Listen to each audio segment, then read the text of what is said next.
Today we are going to look at how to submit sitemap to Google Search Console. So if you are using WordPress, so you need to install SEO tools like Yoast SEO or Rank Math plugin. When you install and configure it, it will automatically create a sitemap URL for you. For example, if you look at here, my website /isadar_index.xml. So this is the URL Rank Math has created. Yoast creates URLs like sitemap.xml. This is a very simple one and it will redirect to this one.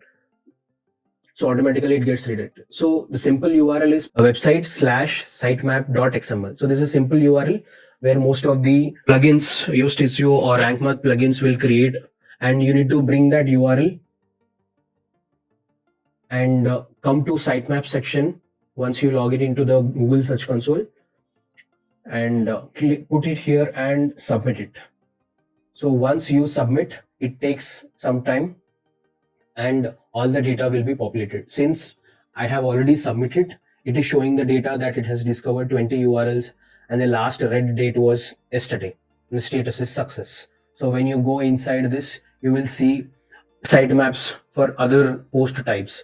For example, on WordPress, you will see a separate sitemap for posts, separate sitemap for pages, separate sitemaps for web stories, or you can also create separate sitemaps for images, for videos also. So after you go inside this one, you see open sitemap, you will be able to see all the URLs. So this is how you need to submit sitemap on Google Search Console.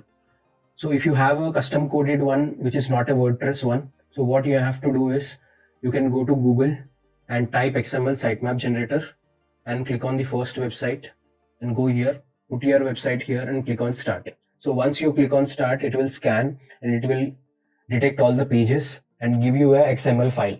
So that XML file you will need to upload it to your root folder by logging into your cPanel.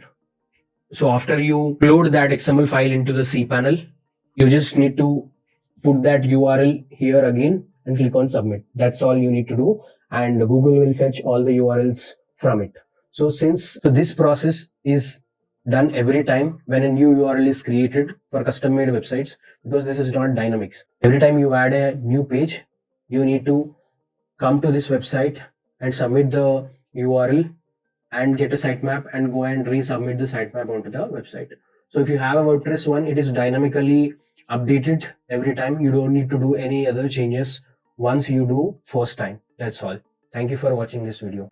If you like this video, please subscribe to our channel for more content like this and share this video to your friends so it reaches to more people.